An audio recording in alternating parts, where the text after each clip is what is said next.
తెలంగాణలో గ్రామ పంచాయతీల ఎన్నికల నగరం మోగింది. 3 విడతలలో డిసెంబర్ 11, 14, 17 తేదీలలో నిర్వహించేందుకు రాష్ట్ర ఎన్నికల సంఘం మంగళవారం షెడ్యూల్ విడుదల చేసింది. ఉదయం 7 గంటల నుంచి మధ్యాహ్నం 1 గంటల వరకు పోలింగ్, అదే రోజు 2 గంటల నుంచి ఓట్ల లెక్కింపు, ఫలితాల వెల్లడితో పాటు ఉప సర్పంచ్ ఎన్నికను సైతం నిర్వహిస్తారు. రాష్ట్ర ఎన్నికల కమిషనర్ రాణి కుముదిని మంగళవారం తమ కార్యాలయంలో ఎన్నికల షెడ్యూల్, నిర్వహణ ప్రక్రియను వెల్లడించారు.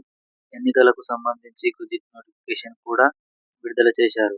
ఎన్నికల ప్రవర్తన నియమావళి కోడ్ అమల్లోకి వచ్చినట్లు తెలిపారు. అభ్యర్థులందరూ కోడ్ను ఖచ్చితంగా పాటించాలన్నారు. రాష్ట్రంలో 31 జిల్లాలలోని 564 మండలాల్లో గల 12,728 పంచాయతీలు, 1,12,242 వార్డులకు జరిగే ఎన్నికలలో మొత్తం 1,66,55,186 మంది తమ ఓటు హక్కును వినియోగించుకుంటారన్నారు.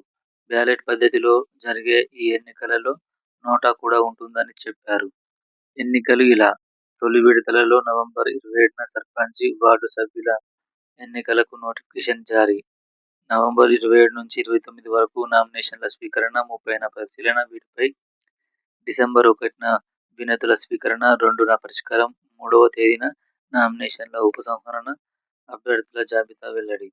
11న పోలింగ్, అదే రోజు ఫలితాల వెల్లడి.